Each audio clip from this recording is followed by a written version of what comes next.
8. कर्ण पिशाचनी अर्जुन के पास आई और उसके कंधे पर हाथ रखा।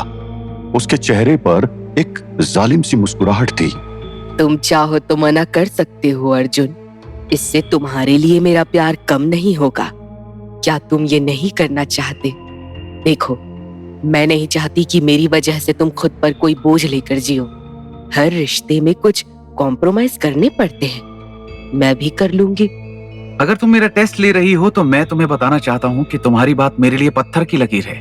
जो तुम कहोगी वही होगा। इसमें मेरी मर्जी, मेरी पसंद की बात कहीं नहीं आती। मैं जानती थी हमारा प्यार सच्चा है। प्यार के अलावा दुनिया में किसी चीज में इतनी ताकत नहीं। वैसे अर्जुन, तुम अपनी शुरुआत एक नर्म और मासूम मांस से क्यों नहीं करते? क्या कह रही हो तुम? मैं कुछ समझा नहीं। वहां देखो, गाड़ी में एक इन्फेंट बेबी अभी भी सो रही है। मैंने अपने जादू से उसके परिवार की चीखें उस तक पहुंचने ही नहीं दी। तुम जाके उस बच्ची की बलि चढ़ाओ और फिर उसका खून पी लो। इसी खून से तुम्हें वो शक्ति मिलेगी जो तुम्हें इस सफर में आगे ले जाएगी। अर्जुन के चेहरे पर एक पल के लिए शंका छाई, पर कर्ण पिशाचनी के शब्द जैसे उसके दिमाग में गूंज रहे थे। उसके चेहरे पे एक अजीब सी शैतानी चमक थी। धीरे धीरे अर्जुन उस गाड़ी की तरफ बढ़ता गया। उसके कदमों में एक नई भूख और जुनून का एहसास दिखाई देने लगा। जैसे ही वो गाड़ी के पास पहुंचता है, उसने उस निर्दोष बच्ची को देखा जो अब भी गहरी नींद में थी। अर्जुन ने अपने हाथ को बच्ची की तरफ बढ़ाया और एक पल के लिए थामा। वो बच्ची अब भी हल्की नींद में थी और अर्जुन के स्पर्श से वो बोल उठी, पापा, पापा। ये शब्द सुनते ही जैसे अर्जुन के अंदर बचे थोड़े से इंसान के कदम ठिठक गए। अर्जुन, अपनी भूख को यूं तड़पता मत छोड़ो। बलि दो और अपना पहला शिकार पूरा करो। अर्जुन कर्ण पिशाचनी को हमेशा के लिए पाने की अपने अंदर की उस भयंकर प्यास को और दबा नहीं सका। उसने उस बच्ची को अपनी उंगलियों में जकड़ लिया और उसकी निर्मल मांस का पहला निवाला लेने के लिए अपना मुंह खोलकर और एक झटके में उसकी नन्ही गर्दन में दांत गड़ा दिए। जैसे ही उसका दांत बच्ची के मांस में घुसा, उसने एक अलग स्वाद महसूस किया जो उसकी भूख को और बढ़ाने लगा। उसके हाथ और मुंह खून से रंग गए और वो अपने अंदर बढ़ते हुए जुनून को और नहीं रोक सका। बच्ची की चीखें कुछ ही सेकंड्स में रुक गई। अर्जुन ने अपनी पहली बलि पूरी की थी और उसके चेहरे पर खूनी तसल्ली का एहसास था। उसका मुंह अब खून से लथपथ था और वो अपने अंदर एक ताकत को महसूस कर रहा था जो पहले कभी नहीं थी। बस इतना ही? इतना आसान था ये? हाँ अर्जुन, हाँ। अब तुम्हें मेरी दुनिया की असल भूख और शक्ति का एहसास हो रहा है। अर्जुन, आगे बढ़कर अब सबको यही भूख और प्यास देनी होगी। अर्जुन के चेहरे पर एक भयंकर हंसी थी। उसने अपने नई भूख और शक्ति का एहसास करते हुए कर्ण पिशाचनी के शब्दों को अपना भाग्य मान लिया। इधर हवेली की ठंडक में कृष और तानी आखिरकार वापस आ चुके हैं। उदासी और सामने ढलती सच्चाई के इस बोझल माहौल में तानी के मन में एक अजीब सी बेचैनी है, जैसे कुछ अधूरा है, कुछ अनसुना सा रह गया है। कृष, ये हवेली और तुम्हारा क्या रिश्ता है? तुम इस तरह अपनी आइडेंटिटी क्यों छुपा रहे हो? तानी, ये रिश्ता मेरे अंदर ही सिमटा हुआ है। बस यूं मान लो कि मैं भी इस हवेली का एक वारिस हूँ, लेकिन अभी सही समय नहीं आया है दुनिया को पूरी कहानी बताने का। तुम्हें मुझ पर शक है तो अपनी दिव्य शक्ति से परख लो। मेरे मन में तुम्हारे लिए कोई रिवेंज की भावना नहीं। तानी ने कृष की आंखों में सच्चाई और निश्चल भावना को देखा। इस मंजर में पास पड़े डॉक्टर नमेंदु के शरीर में से महक आनी शुरू हो गई थी। उसकी जरूरत नहीं है। ना अब मुझे किसी पर भरोसा करना है, ना ही शक। मैं अकेली हूँ और अकेली ही लड़ूंगी। तुम अगर इस सफर में आते हो या नहीं, दोनों को मैं माँ काली की इच्छा मानकर एक्सेप्ट कर लूंगी। डॉक्टर की बॉडी डिकम्पोज होना शुरू हो गई है। हमें इनका अंतिम संस्कार कर देना चाहिए। सही कह रही हो, जितना ज्यादा हम देर करेंगे उतना ही ये बॉडी सड़ जाएगी। वैसे इस एरिया में लोग और पुलिस, एक तो इस जगह पहुंचना मुश्किल, आसपास जंगल और रिमोट जगह होने की वजह से, ऊपर से इतनी शैतानी शक्तियों और घटनाओं के बाद अथॉरिटीज के लिए ये एक नो-गो जोन सा हो गया है। यहाँ 2 से 4 महीने में कोई भूले बिसरे चेक करने आता है और एनिमल अटैक, नेचुरल डेथ्स की रिपोर्ट्स लगाकर फॉर्मेलिटी करके चला जाता है। अगर बड़े लेवल पर गवर्नमेंट इन्वॉल्व होगी तो शायद फ्यूचर में कर्ण पिशाचिनी का आतंक बाहर फैलने पर ऐसा हो, लेकिन अभी तो नहीं लगता। दोनों डॉक्टर नबेंदु का अंतिम संस्कार करते हैं। आसमान में हल्का धुआं ऊपर उठता है, जैसे डॉक्टर की आत्मा इस दुनिया से मुक्ति पा रही हो। तानी ने अपनी आंखों को बंद किया और एक संवेदना भरा अनुभव उसके दिल में उतर आया। हवेली के पीछे वो चेहरा जो अब यादों में बदल चुके हैं, तानी के दिल में एक गहरा गम छोड़कर चला गया। अपने कमरे में वापस जाती तानी के कदम भारी हो गए थे, जैसे दर्द का बोझ अपने साथ लेते हुए वो चल रही हो। अपने कमरे में जाते ही तानी बेड पर गिरी और अब तक हुई बातों को सोचते सोचते नींद उस पर हावी हो गई। लेकिन इस बार उसकी नींद में सुकून नहीं, एक अजीब सी भयानक परेशानी थी जो उसके अंदर बढ़ती जा रही थी। धीरे धीरे सपने उसके दिमाग में उभरने लगे। एक अजनबी दुनिया अंधेरे में डूबती हुई। उसने देखा कि उसके आसपास अंधेरा है, लेकिन उस अंधेरे में एक हल्की रोशनी थी जिसमें एक शैतानी रूप सामने उभर रहा था।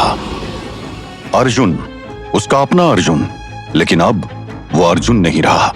उसके चेहरे पर एक अजीब सी दैत्यों वाली शक्ल थी। उसकी आंखें लाल और भीतर से एक अंधेरा धुआं उभर रहा था और उसके साथ कर्ण पिशाचनी मुस्कुराती हुई खड़ी थी। उसके चेहरे पर एक जालिम मुस्कान थी। अर्जुन, तुम क्या कर रहे हो? ये क्या हो रहा है? मुझे छोड़ दो। देखा अपनी मासूम तानी का दर्द? क्या तुम्हें उसकी चीखें पसंद नहीं आई अर्जुन? हाँ, और अब इस सफर में उसका अंत जरूरी है। ये सारी पर लिटा दो उसे। इसके हर हिस्से को अलग अलग करेंगे। To bad. इसकी इनोसेंस देखकर मन करता है इसके साथ खेला जाए। तुम्हारा मन नहीं करता कि मैं, तुम और ये थ्रीसम?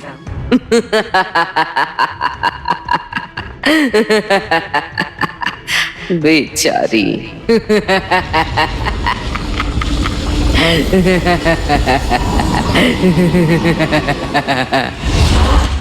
तानी के हाथ पैर मजबूर हो गए, जैसे किसी ने उसे बेड़ी में बांध दिया हो।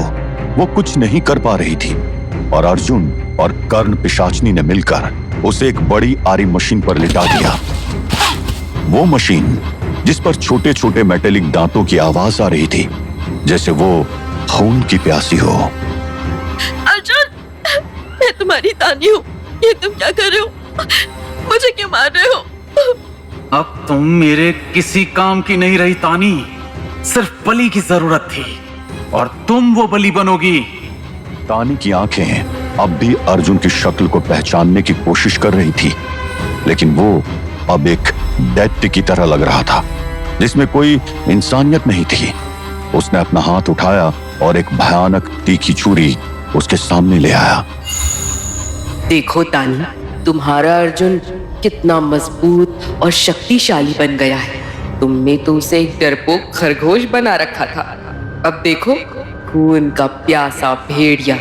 तुम्हारी बलि देकर वो और भी शक्तिशाली बनेगा। तानी ने चीखने की कोशिश की, लेकिन जैसे उसकी आवाज अटक गई हो। उसके आसपास हर चीज ठंडी और डगमगाती हुई थी, जैसे वो सच में इस सपने में कैद हो गई हो।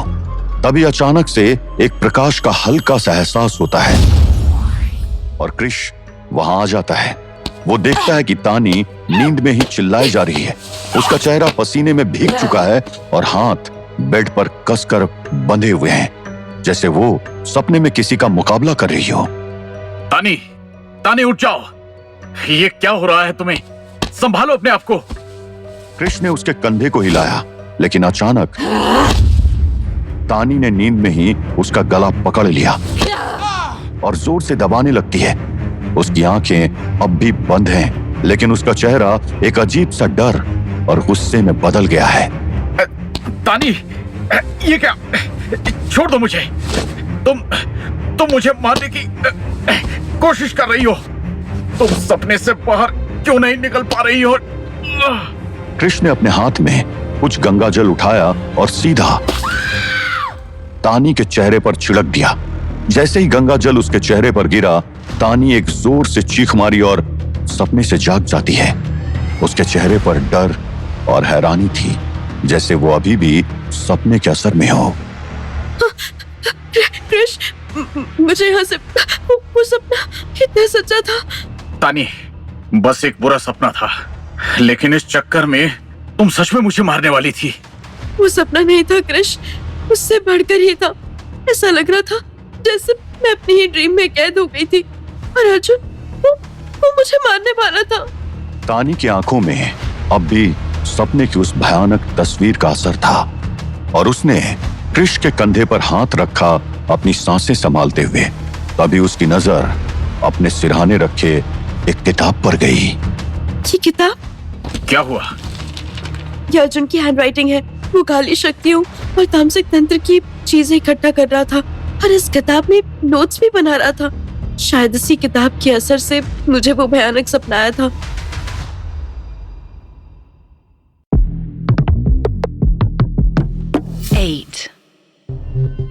इधर इंसानी मांस खाने के बाद अर्जुन कर्ण पिशाचनी के अगले हुक्म का इंतजार कर रहा था। वो उसका गुलाम नहीं था, लेकिन उसकी हरकतें एक गुलाम की तरह ही हो गई थी। हमें अपनी जगह को बदलते रहना चाहिए। क्यों? आखिर यहाँ हमें किससे खतरा होगा? तुम्हारे मुंह से ऐसी कॉशियस बातें सुनकर अजीब सा लगता है। तुम भूल रहे हो कि जब मुझ पर कर्ण पिशाचनी नहीं हावी होती तो मेरा एक चीनी वाला भी रूप है जिसे डर भी लगता है। अब साधना के दौरान मैं कर्ण पिशाचनी हूँ, लेकिन क्योंकि मैंने एक इंसान के पेट से जन्म लिया है तो मेरा शरीर अभी भी एक इंसान का ही है और वो रूप कभी कभी मुझ पर हावी होने लगता है। उसका कहना गलत नहीं है। वो कैसे? हवेली में बैठकर तानी आराम से हमारे खिलाफ हमले प्लान कर सकती है। इस समय वो डिफेंसिव ना होकर अटैक मोड में है। जब तक हम हमले कर रहे थे तब बात अलग थी, लेकिन अब नहीं।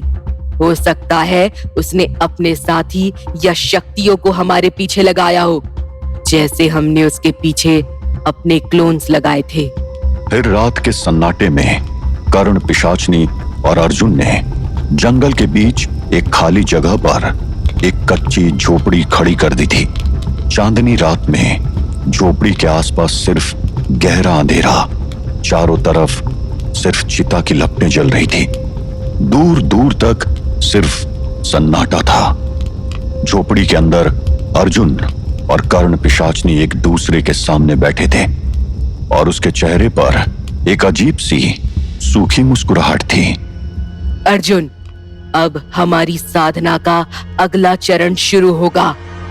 अब हमारी शक्ति तभी पूरी होगी जब हम एक दूसरे का कोई अंग खाएंगे और खून पिएंगे।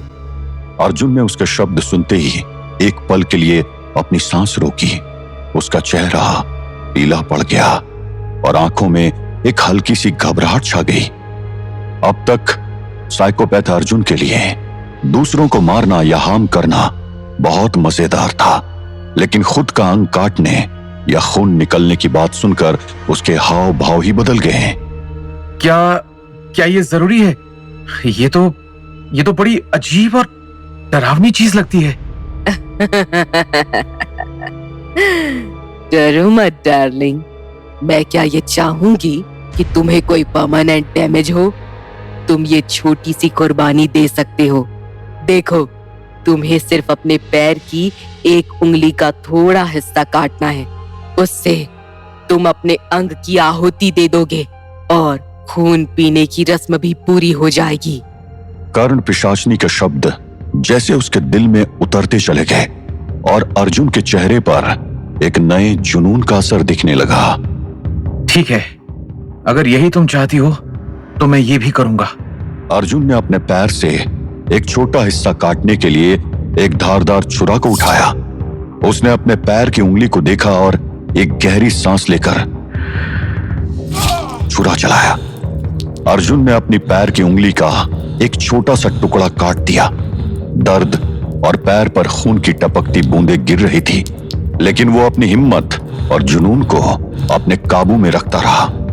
लो मेरी आहुति, अब तुम्हारे साथ इस खूनी रिश्ते में जुड़ने के लिए मैं अपने अंग की बलि दे चुका हूं।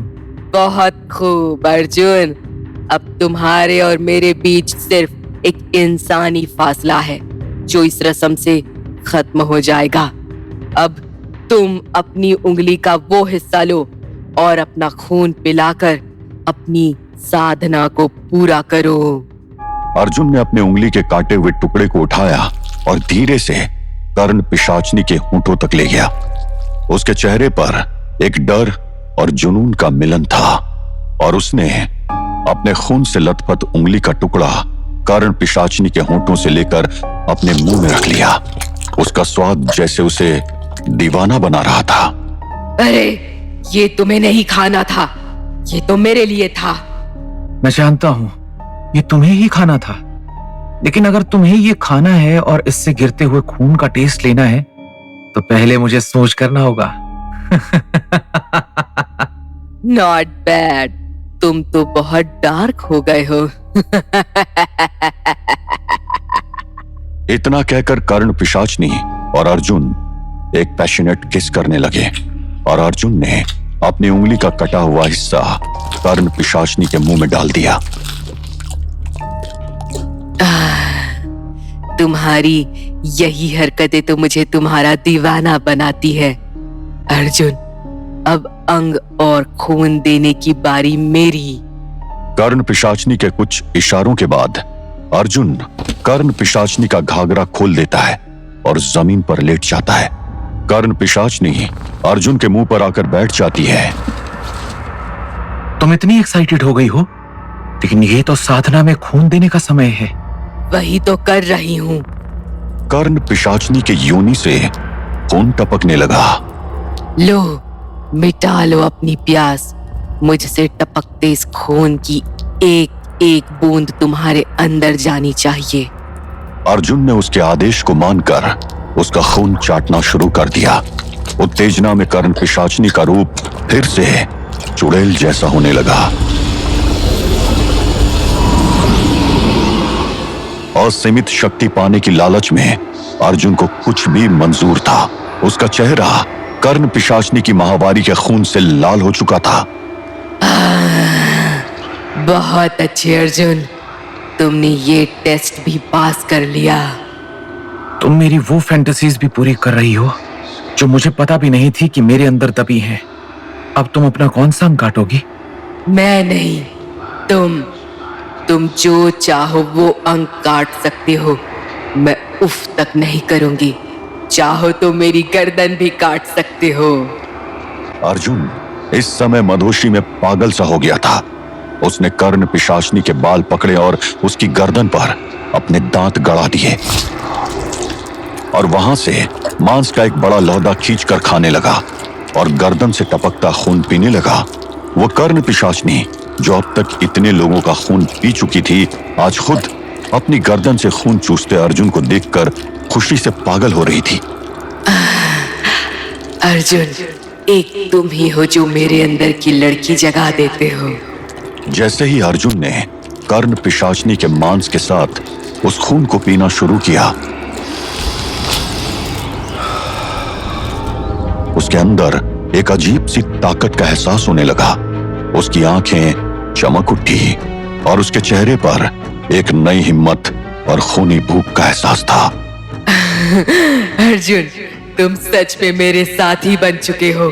तुम्हारी इस कुर्बानी के साथ हमारे बीच का रिश्ता और भी गहरा और शक्तिशाली हो गया। अब हम दोनों एक हो गए हैं। अर्जुन के चेहरे पर एक भयंकर हंसी थी और कर्ण पिशाचनी के साथ उसकी ये नई शक्ति और खूनी भूख अब जंगल में आगे और भी तबाही मचाने के लिए तैयार थी। अरे ये क्या? अचानक एक भूरे रंग का कौवा वहां आ गया जिसके सफेद आंखें थी। उसने अर्जुन और कर्ण पिशाचनी पर एक झपट्टा मारा। कर्ण पिशाचनी ने महसूस किया कि उस कौवे में कोई प्राण शक्ति नहीं थी, यानी वो मुर्दा होकर भी किसी और शक्ति के द्वारा जिंदा था। किसकी इतनी हिम्मत जो कर्ण पिशाचनी की साधना में बाधा डाल रहा है? तानी को तो अभी तक हमारा पता नहीं चला होगा, तो फिर कौन? उन दोनों के कुछ करने से पहले ही वो कौवा उनकी साधना के कुंड में कूद गया। उस कौवे में सात्विक गुण थे जिस वजह से वो साधना भंग हो गई। लगता है प्रकृति तानी के साथ है, क्योंकि उसमें आदि शक्ति काली का आशीर्वाद है और आदि शक्ति खुद ही प्रकृति है। अगर इससे साधना भंग हुई तो? कुएं के कुंड में गिरने से साधना का थोड़ा असर कम हुआ है, लेकिन साधना की कुछ शक्तियां फिर भी तुम्हारे अंदर आई होंगी अर्जुन। मुझे नहीं पता था कि तानी को नेचर से भी मदद मिलेगी। वहीं शांति निकेतन की हवेली की ठंडी और भारी हवा में तानी ने अपने हाथ में वो किताब उठाई जो अर्जुन ने अपने पीछे छोड़ दी थी।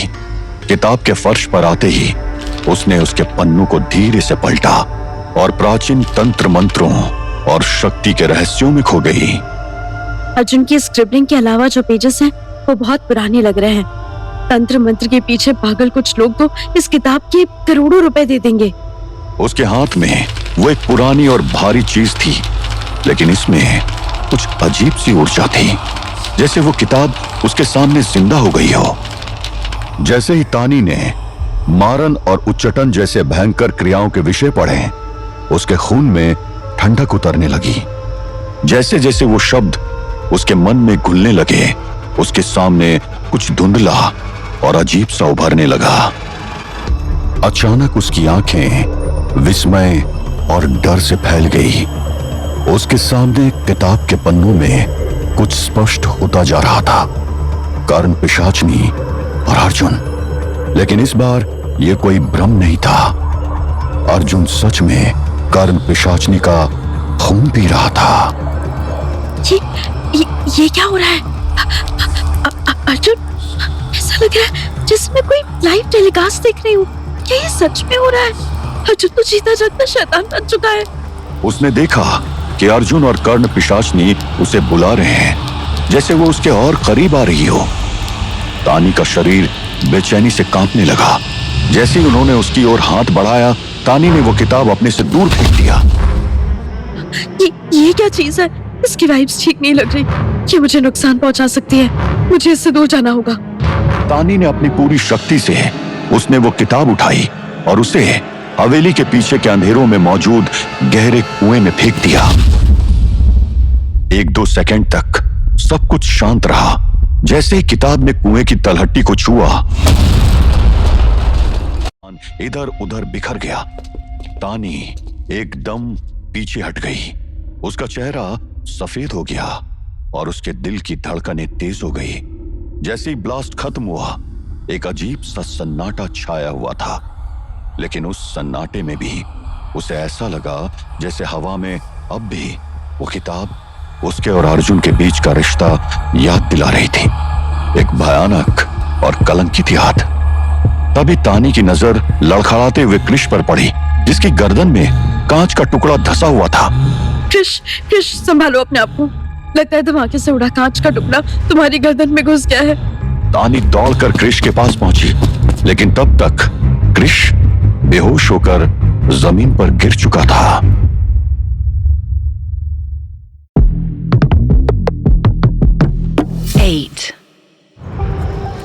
हवेली के भारी माहौल में तानी के बुरे हालात खत्म होने का नाम ही नहीं ले रहे थे।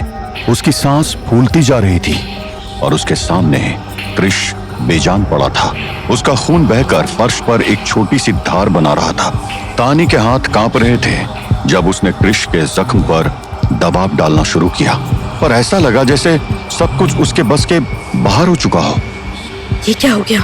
ये किताब तो सिर्फ एक पुरानी भूतिया चीज थी, और अब कृष, ये सब मेरी वजह से हो रहा है।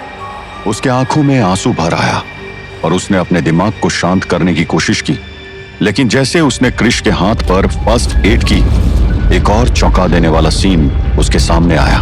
वो किताब जो अब कुएं के अंधेरों में खो चुकी थी, एक लाल और काले धुंध के रूप में वापस आती हुई महसूस हुई। ओह, लगता है ये किताब मेरा पीछा नहीं छोड़ेगी।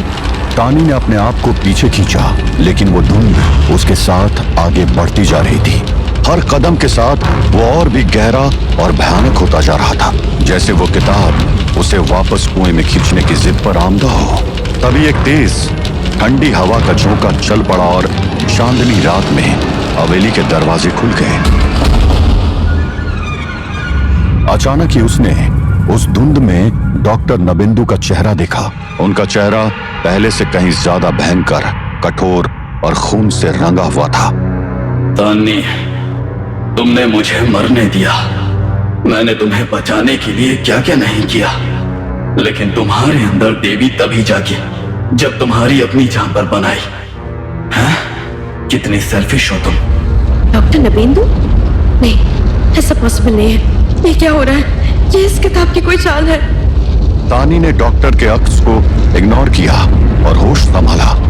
उसने कृष को उठाने की कोशिश की, लेकिन उसके पैर भारी हो गए, जैसे उस जगह के भयानक और अटूट ताकत ने उसकी हर हरकत को रोक दिया हो। किताब से निकल रही जंजीरों ने उसके पैरों को जकड़ लिया था। तभी हवेली के अंदर एक और छिपी हुई आवाज गूंजी, जैसे कोई और शक्तिशाली और प्राचीन चेतना उनके बीच आई हो। किताब के रास्ते को रोकना संभव नहीं। ये वो बंधन है जो कभी टूट नहीं सकता।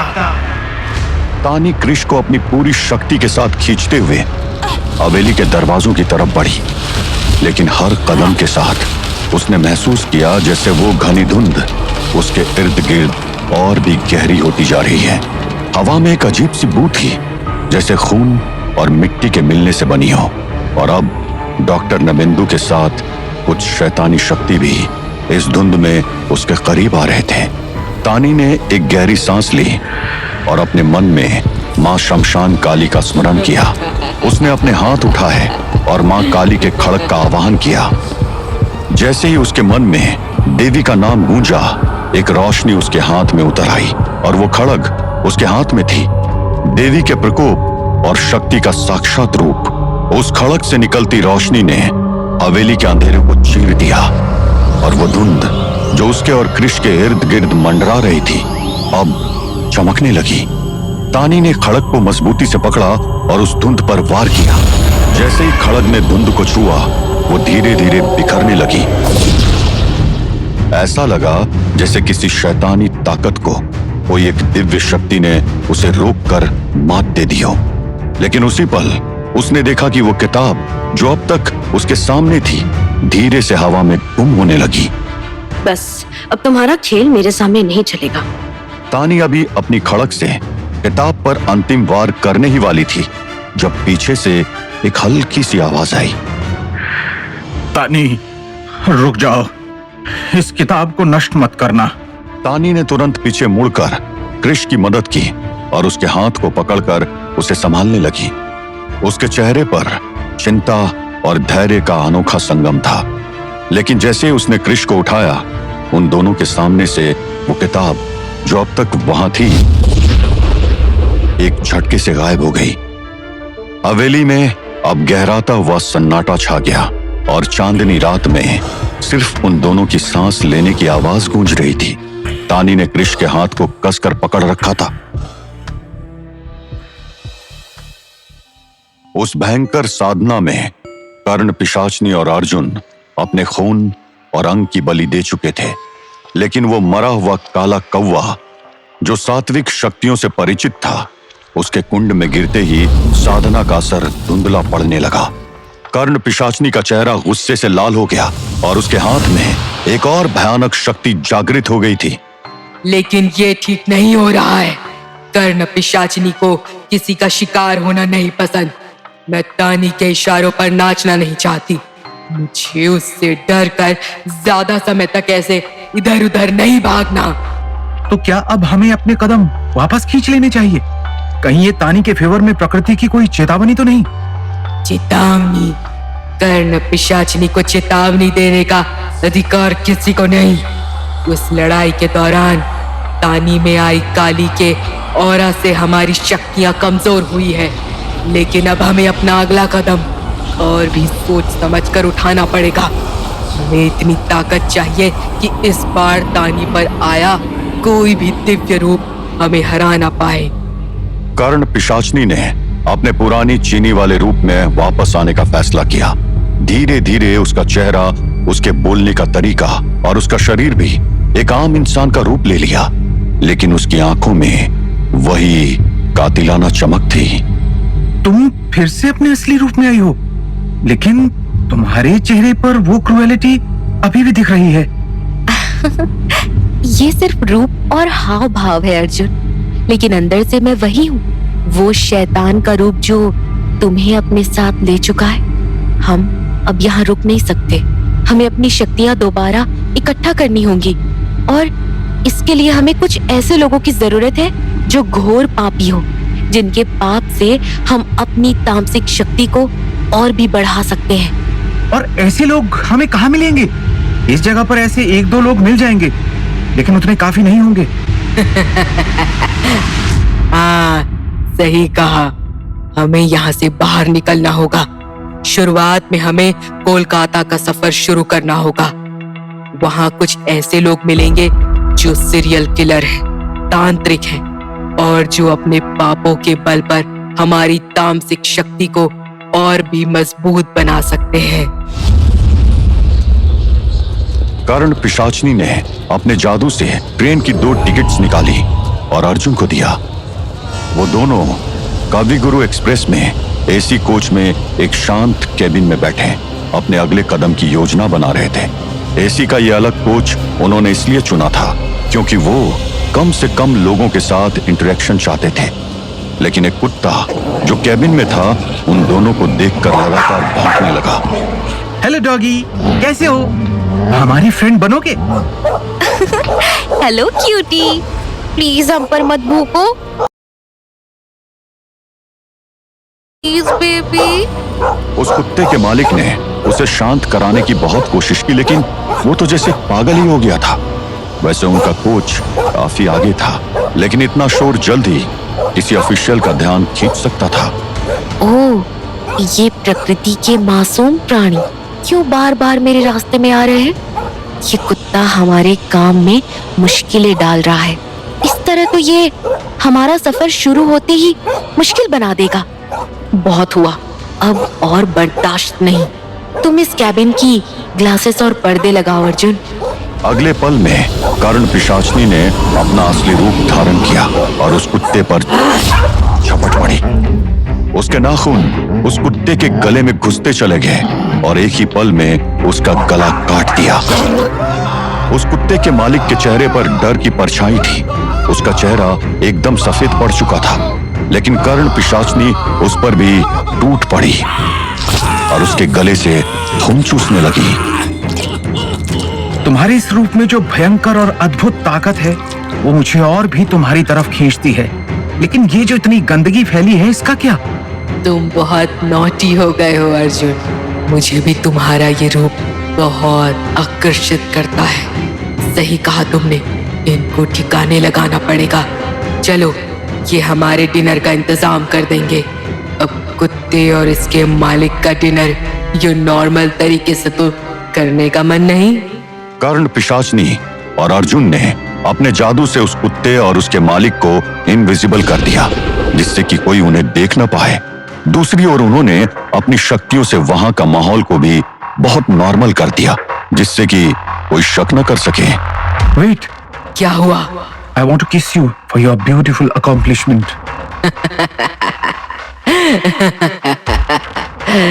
नाइस। चलो, अब इनका लुत्फ उठाते हैं। कर्ण पिशाचनी ने कुत्ते का सर अपने मुंह में लिया और उसे चबाने लगी। अर्जुन ने भी उस कुत्ते के मालिक के सर को अपने मुंह में दबाया और कर्ण पिशाचनी का साथ देने लगा। वो दृश्य किसी आम इंसान के लिए जितना भयानक था, उतना ही उन दोनों को अराउज करने वाला था। कर्ण पिशाचनी ने पीछे मुड़कर अर्जुन को स्माइल दी। इस आदमी को पूरा कैसे खाओगे? थोड़ा शेयर करो ना, मैं तुम्हारी मदद करती हूँ। तुम भी इस एनोइंग कुत्ते का खून चख लो। अर्जुन ने झुककर कर्ण पिशाचनी को स्मूच किया और दोनों एक दूसरे का खाना खाने लगे। यम्मी, इंसान के साथ कुत्ते का मांस। वाह। थोड़ी देर बाद कर्ण पिशाचनी और अर्जुन उस कुत्ते और उस मालिक को पूरा खा चुके थे, लेकिन कैबिन से उनका खून बहकर बाहर आ गया था। ये देखकर किसी ने टीटीई और ट्रेन में मौजूद कांस्टेबल को खबर कर दी। अरे क्या हो रहा है अंदर? जल्दी दरवाजा खोलो। 1 घंटे में कोलकाता आ जाएगा और वहां पुलिस की टीम तुम्हें छोड़ेगी नहीं। मगर अंदर से कोई आवाज नहीं आई। अरे मैं कहता हूं जवाब दो, इतने लोग हैं अंदर, तुमने किसी को किडनैप भी किया हुआ है क्या? फक, इन लोगों को भी इसी वक्त आना था। मैं ढंग से रेस्ट भी नहीं कर सकी। यार, why these humans are so annoying? कोई बात नहीं, इनको भी इस कुत्ते के पास भेज देते हैं। आखिर हमारी प्राइवेसी खराब करने की कुछ तो सजा मिलनी चाहिए इन्हें।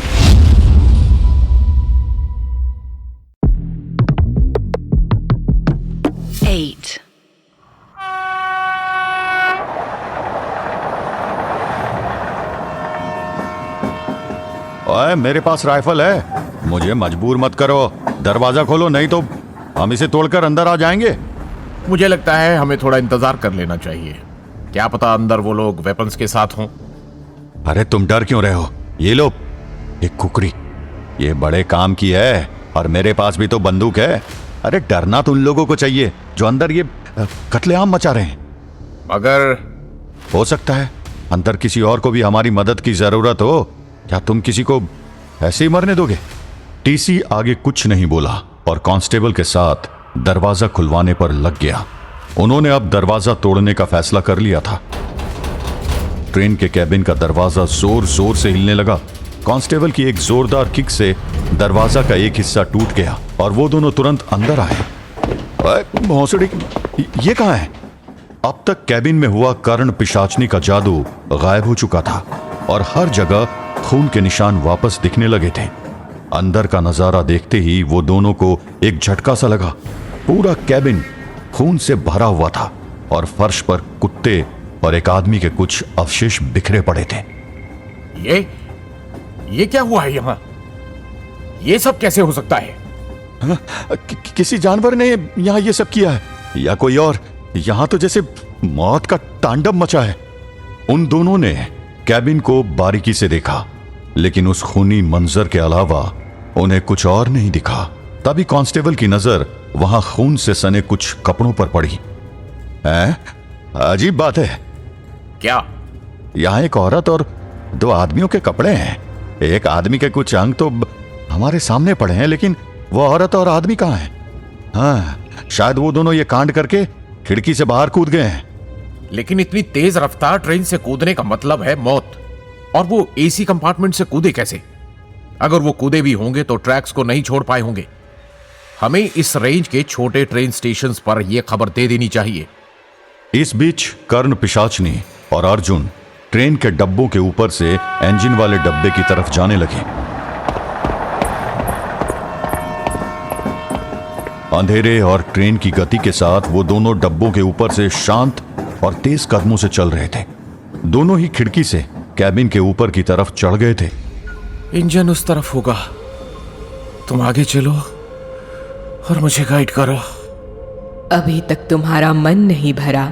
नॉटी अर्जुन, मैं जानती हूँ कि तुम मुझे पहले चलने क्यों कह रहे हो। ये कोई रॉकेट साइंस थोड़ी है डार्लिंग।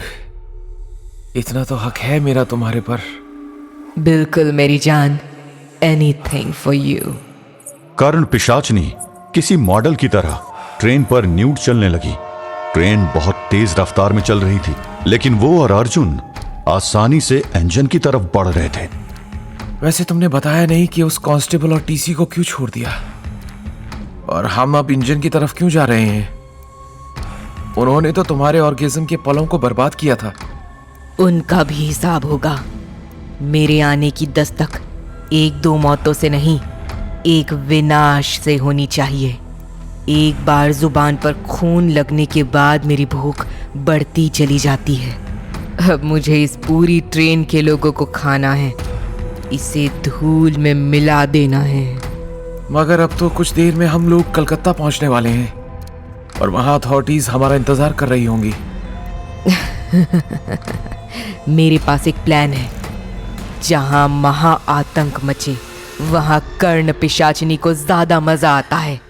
पहले हम इस ट्रेन के इंजन तक पहुंच के इसके ड्राइवर को अपना अगला शिकार बनाएंगे। उसके बाद अर्जुन और कर्ण पिशाचनी इंजन वाले डब्बे के ऊपर आ गए थे। सिक्योरिटी की वजह से इंजन की एंट्रेंस बंद है। तुम्हें इस डब्बे की भारी लोहे की चादर को चीरना होगा। Oh thank you Captain Hobvis. तुम कभी कभी बोरिंग एनिमल डॉक्यूमेंट्री चैनल वाले अंकल की तरह बातें करते हो। लोहे की चादर, डैम। कर्ण पिशाचनी ने अपनी उंगलियों को एक अजीब तरीके से मोड़ा और अपने नाखून तेज और लंबे कर लिए। फिर कर्ण पिशाचनी ने बिना किसी हेजिटेशन के इंजन के ऊपर का हिस्सा अपने नाखूनों से ऐसे फाड़ना शुरू कर दिया जैसे वो कोई कागज हो। ऊपर के हिस्सों से लोहा चीरते हुए कर्ण पिशाचनी इंजन में घुस गई और अंदर मौजूद ड्राइवर को मौत की एक आखिरी झलक देखने का मौका दिया। तुम कौन हो और यहां क्या कर रही हो? मैं तुम्हारी मौत हूं और ये तुम्हारे और इस ट्रेन के अंत की शुरुआत। कर्ण पिशाचनी ने ड्राइवर की तरफ बढ़ते हुए उसका गला एक ही झटके में अपने नाखूनों से चीर दिया। खून का फव्वारा इंजन के कंट्रोल पैनल पर फैल गया और ड्राइवर की जान एक भयानक चीख के साथ निकल गई। ड्राइवर के जमीन पर गिरते ही कर्ण पिशाचनी ने कंट्रोल पैनल पर अपने खून से सने हाथ रखे और ट्रेन का रूट एक एबेंडेंट मालिया स्टेशन की तरफ मोड़ दिया। यह स्टेशन एक वीराने में मौजूद था और उसके आगे पटरी खत्म होती थी। अगर ट्रेन वहां तक पहुंचती तो बस एक ही चीज तय थी, विनाश।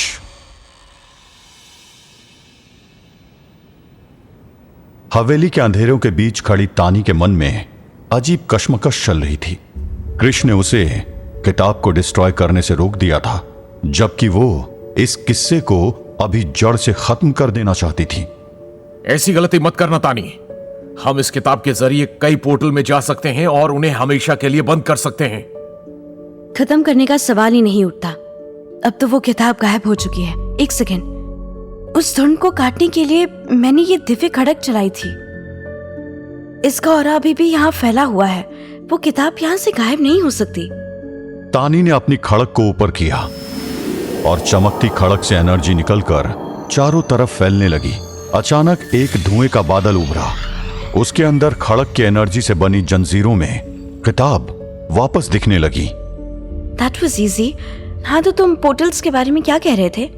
देखो तानी, जिस तरह से ये किताब तुम्हें परेशान करने के लिए अदर वर्ल्डली एलिमेंट्स को तुम्हारे सामने ला रही है, बिना वजूद होते हुए भी तुमसे लड़ रही है, इसमें कई भयानक आयाम छुपे होंगे जो कर्ण पिशाचनी और अर्जुन से जुड़े हों।